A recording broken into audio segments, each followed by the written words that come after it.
मित्रांनो, सप्रेम जय जिजाऊ. जिजापूर मधून बोलतोय, म्हणजे आपल्या पुण्यातून बोलतोय. पुणे तसं राष्ट्रमाता जिजाऊंनी वसवलेलं शहर आहे. पुणे म्हणजे छत्रपती शिवाजी महाराजांच्या पदस्पर्शानं पावन झालेलं हे पुणे आहे. छत्रपतींचं पुणे, मावळ्यांचं पुणे आहे.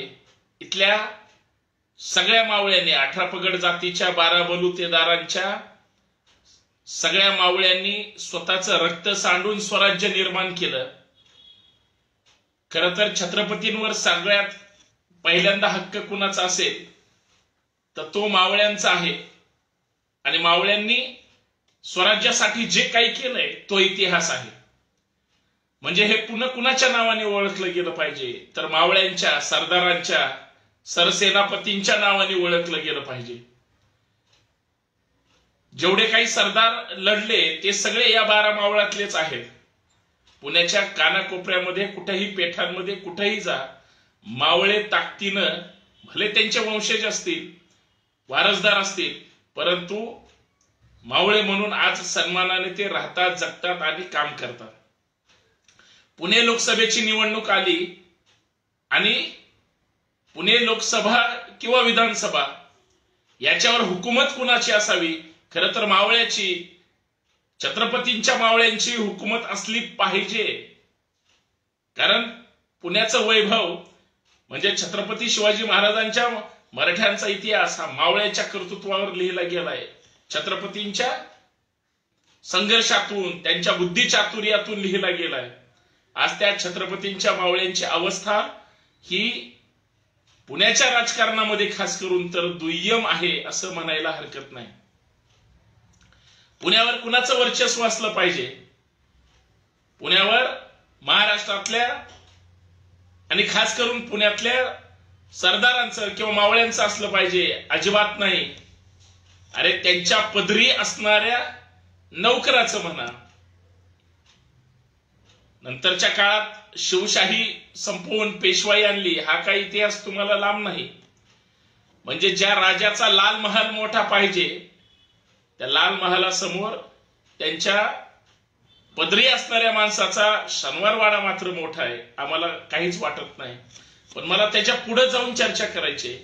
मी पुणे लोकसभेबद्दल चर्चा करणार आहे, निवडणुकीबद्दल चर्चा करणार आहे. म्हणून सर्वांना सप्रेम जय जिजाऊ.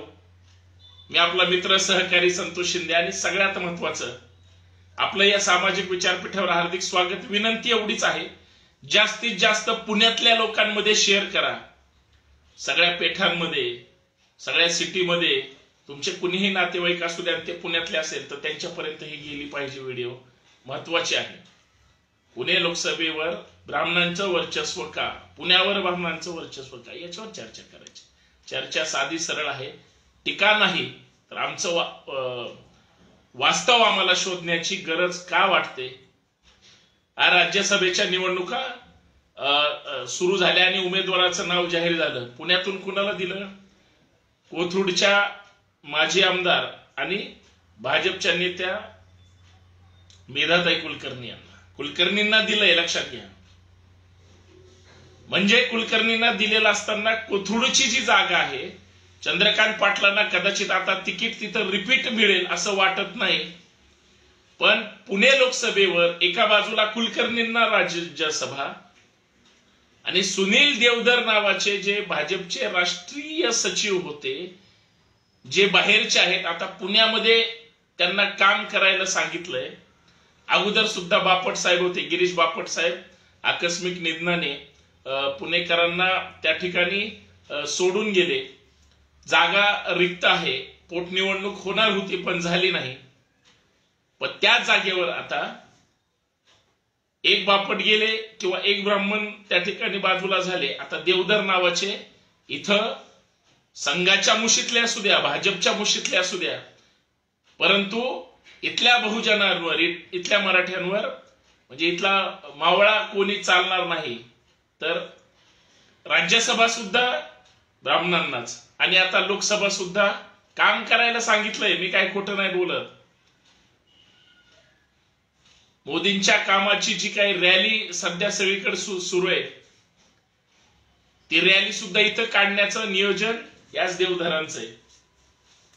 देवधर स्वतः ब्राह्मण आहेत आणि त्यांनी अॅट्रॉसिटीची तक्रार निखिल वागळ्यांवर दिली होती. म्हणजे ते असे उच्च विभूषित आहेत. आता कसं काय ते तक्रार दिली हा संशोधनाचा विषय, तो विषय बाजूला ठेवा. पण हे जे देवधर आहेत ते आता पुणे लोकसभा पण त्यांनाच. याचा अर्थ काय झाला मित्रांनो? याचा अर्थ स्पष्ट असा आहे की तुम्ही ब्राह्मण असाल तरच तुम्हाला पुण्याची जहागिरी दिली जाईल, अन्यथा नाही. ब्राह्मणांचं आहे का पुणे? फक्त तेच मतदार आहेत का फक्त इथं? दुसरे कुणी नाहीत का?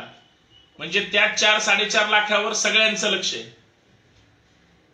इकडे 5-6 लाख जे आहेत आणि मग परत सगळे इतर समाजाचे, यांच्या मताची टक्केवारी कशी आहे सुरू पुण्यामध्ये? म्हणजे ब्राह्मण समाजाचे नेते सन्मान्य देवेंद्र फडणवीस साहेब त्यांच्या समाजाच्या हितासाठी इथं 2-2 उमेदवार पुणेकरांच्या मानगुटीवर देणार. काय ब्राह्मणशाही आणायची आहे का? साधा सरळ. ही काय टीकात्मक नाही. निवडणुकीची वारे हे लोकसभेच्या दृष्टिकोनातून जर फिरत असतील, सगळ्यात दुर्दैव आहे पुण्याचे जे माजी महापौर आहेत, जे कोथरूडचे आहेत, जे लोकसभेसाठी गेली 2-3 वर्ष झालं गुडघ्याला बाशिंग बांधून काम करतायत, त्यांच्यासाठी काही सेटलमेंट झाली का आता राज्यसभेच्या निमित्ताने? तमाम पुणेकर आम्हाला विचारायला हक्क अधिकार आहेत. कारण मुळशीतल्या व्यक्तीला पुण्याची लोकसभा द्यायची नव्हती किंवा देऊ शकत नाही.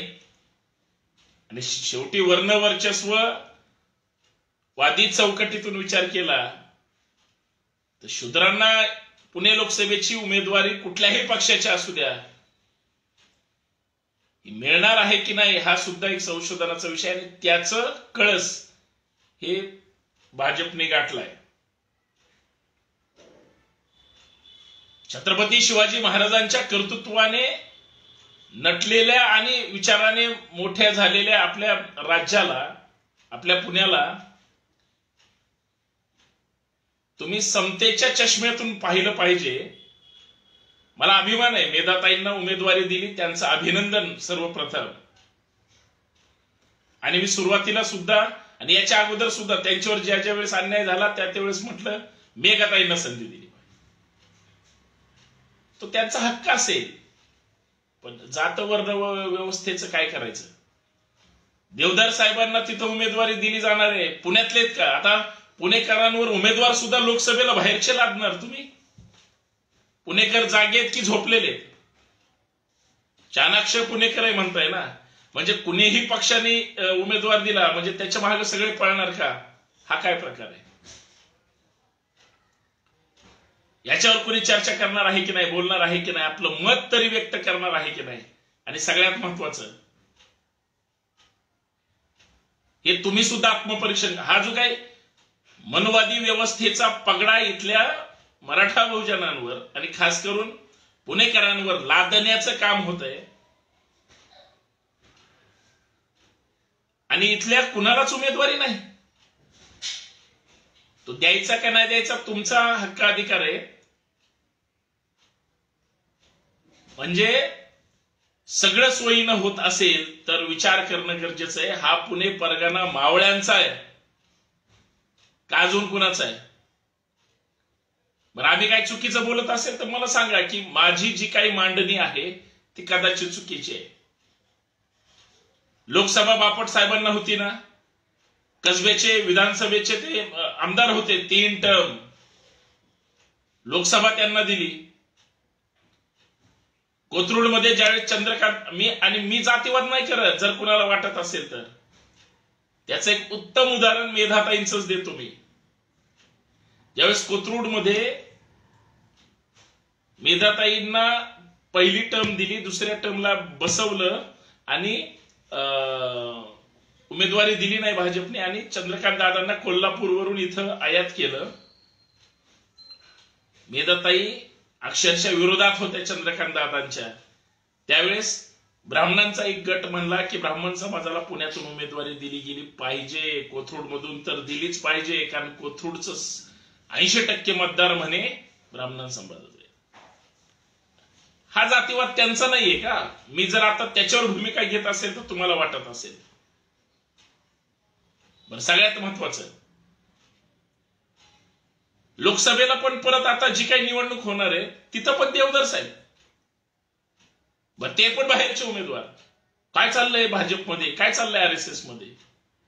आमची सगळी मराठा बहुजनांची सगळी जी काही कार्यकर्ते फक्त सतरंजक आहे यांच्या स्वप्नात, यांना नाही संधी, अजिबात नाही. आणि सगळे पुण्यात असो पिंपरी चिंचवड असो कार्यकर्ते मात्र लढायला, भांडायला, गाड्यावर चढायला, तोडफोड करायला, नाचायला. मग हे सगळे तुम्ही आम्ही होते का त्या गाडीवर चढणारे? परवा त्या वागळेंवर हल्ला झाला किंवा कुठलीही घटना असू द्या, गाडीवर चढायला असतात का? देवधर असतात का? देशपांडे असतात का? कुलकर्णी असतात का? दामले असतात का? बापट असतात का? नाही. तिथं असतात the great 96 Kuli, सप्तकुळी, घाटावरचे, घाटाखालचे, 18 पगड जातीतले, 12 बलूतले, दारातले, SC ST OBC. आणि मतदान करायला सुद्धा तेच. उमेदवारी का दोन ब्राह्मण उमेदवार दिले जाणार आहेत? पुण्यावर वर्चस्व त्यांचं आहे का? इथल्या बहुजनांचं काहीच नाही का? बर, सगळ्यात महत्वाचं, पुणेकर आत्मपरीक्षण करणार आहेत की नाही? माझा साधा सरळ प्रश्न आहे. आणि माझा कुणालाही विरोध नाही. मी फक्त जे काही राजकीय घटना घडतीये त्याच्यावर मी माझं मत मांडण्याचा प्रयत्न करतोय. इतर पक्ष तरी याच्यातून काही सद्बुद्धी किंवा काहीतरी स्वतःचं डोकं लावणार आहेत की नाही? आणि पुणेकर तुम्ही पेठांमधले असू द्या, सदाशिव नारायण, कसबा, शुक्रवार, मंगळवार, नवी पेठ, सदाशिव पेठ, मग पर्वती मतदारसंघ, कॅन्टोन्मेंट मतदारसंघ, शिवाजीनगर मतदारसंघ, कोथरूड मतदारसंघ, मग इकडे हडपसर असेल, अख्खा पुणे असेल, तिकडे वडगाव शेरी असेल, या सगळ्या पुण्यामध्ये तुम्हाला एकही मराठा बहुजन मधला सापडला नाही. किंवा ह्या कार्यकर्त्यांनी काय करायचं ह्यांचंच. आणि सगळ्यात महत्वाचं, तुम्ही कितीही सर्वोच्च नेत्याचा उदो करा, त्यांचा माणूस आहे म्हणून जर त्यांना पुणे लोकसभेवर थोपवलं जात असेल तर या सगळ्यातून ज्यांची जागा आहे ज्या काँग्रेसची, ते तरी झोपलेत का जागे आहेत का? त्यांच्यात पण आता अर्धा गट जाणार आहे, अर्धा गट फुटणार आहे. काय?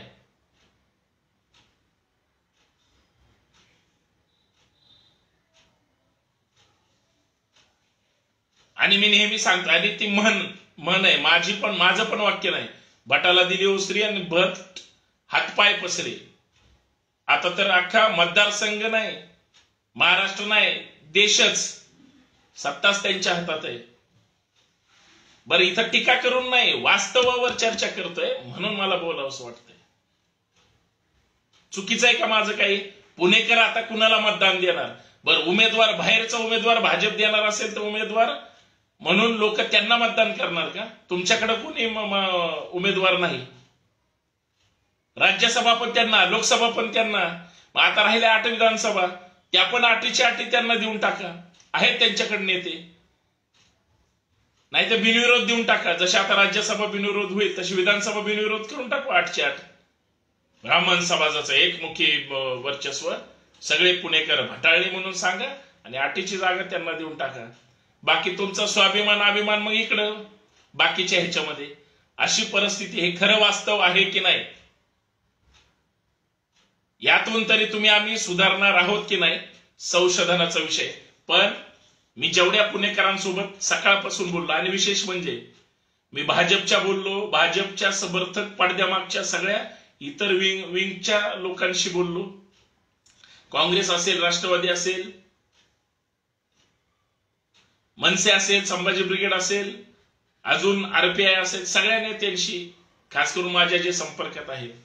मग वंचित असेल, शिवसेनेचे सगळे आमचे सहकारी मित्र असेल,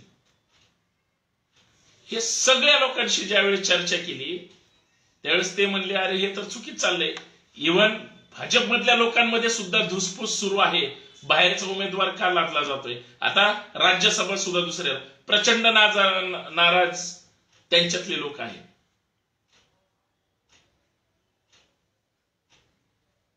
मग उमेदवारी मिळण्यासाठी त्यांनी केला तो जातीचा म्हणजे हक्क, आणि आम्ही चर्चा केली तर जातीवाद का, वाह धन्य साहेब, पण काही हरकत नाही.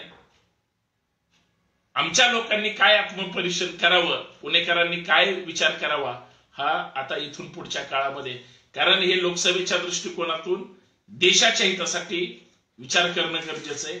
उमेदवार हा बाहेरचा जर असेल तो चांगला आहे वाईट कुठला द्यायचा काय द्यायचा ज्याचा त्याचा प्रश्न आहे.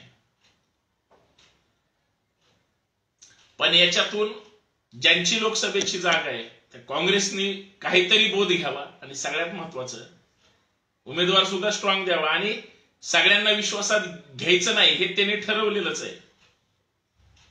म्हणजे ते इंडिया आघाडी आणि त्याच्यात ते सहयोगी पक्ष मग महाविकास आघाडी सगळ्या खिचडीमध्ये ते कितपत सगळ्यांना सामावून घेतात हा संशोधनाचा विषय. कारण मी कसबा विधानसभेच्या पोटनिवडणुकीच्या याच्यामध्ये प्रचारामध्ये पण होतो. आजपर्यंत नंतर त्यांचा संवाद संपर्क नसतो, हे त्यांचं वास्तव आहे.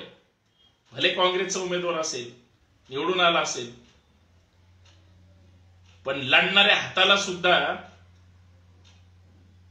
त्यांच्या आसपासच्या ते किती किंमत देतात हा संशोधन विषय. जागा जिंकायची नसते म्हणून बाय सुद्धा देतात, हे वास्तव. पण इथून पुढे जर झालं तर तिसरा उमेदवार तरी कोणतरी ताकदीचा या पुणेकरांमधून, आणि मग ह्यांचे पाडून तो इंडिया आघाडीचा असेल किंवा अजून कुणाचा असेल.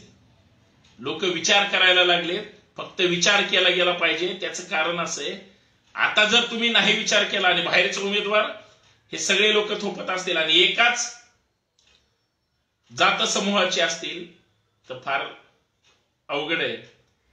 फक्त हात जोडून विनंती, परत पेशवाई फक्त येऊ द्यायची नाही, आणायची नाही, आणि आणण्यासाठी जे कोणी प्रयत्न पुढाकार घेतील त्यांच्या म्हणजे कर्तृत्वाला म्हणजे परत जो काही मनोवाद बोकाळेल तो सहन न होणार असेल.